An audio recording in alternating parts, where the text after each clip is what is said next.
There are Muslims that try to deny this. Oh, he didn't marry Aisha as a young girl. Ya akhi, look, that's not the way forward. We don't lie for the sake of our religion. Astaghfirullah. We have the truth.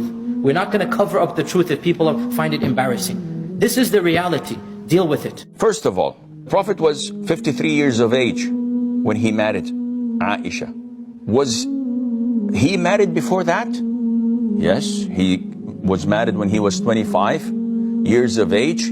For a quarter of a century, he married a woman who was 15 years older than him. So he married a woman of 40 when he was 25 and remained married to her until she died when she was 65 years of age. In the prime of his youth, being satisfied and content with an older woman for 25 years, definitely this man is a decent person. He was friends with a man named Abu Bakr, who had a daughter that was coming of age. A person was considered an adult once they passed through puberty. And because marriage in those days typically served political and social functions, Muhammad was wed to Aisha to solidify his relationship with Abu Bakr. And guess what? Aisha was no wallflower. She led troops in battle and was known for her temper and her mischievous sense of humor. She was a stateswoman, scholar, mufti, and judge.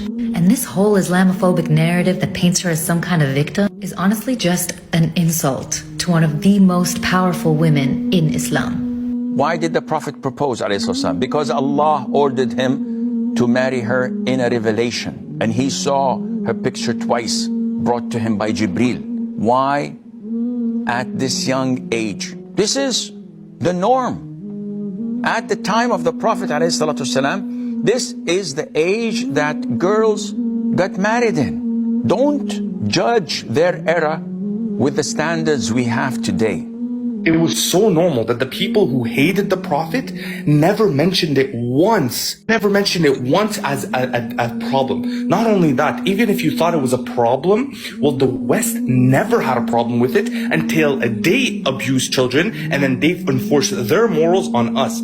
Because all of Europe used to get, all of the kings of Europe used to have wives at 12, 13, 14. They all had young children. Why did the Prophet marry Aisha but then not be with her, didn't live with her until she was 9? Because one of the ways of protecting your child is you made sure she was married. Because if you as a father pass away, you know she has a household to be protected in, and you know that she has a family to be protected in. We learned so much from just their marital life, and subhanAllah, she gives us access to the life of the Prophet ﷺ that no one else could give us, because she lived a very long life after the Messenger ﷺ. She died 58 years after Hijrah, so she lived for many years after the Prophet ﷺ. She was very intelligent, she was a scholar, and many of the ahadith come from Aisha radiallahu ta'ala anha, how the Prophet ﷺ slept, when the Prophet ﷺ would take a bath, or when the Prophet ﷺ would do his tasks that were behind closed doors. How else would we have known that?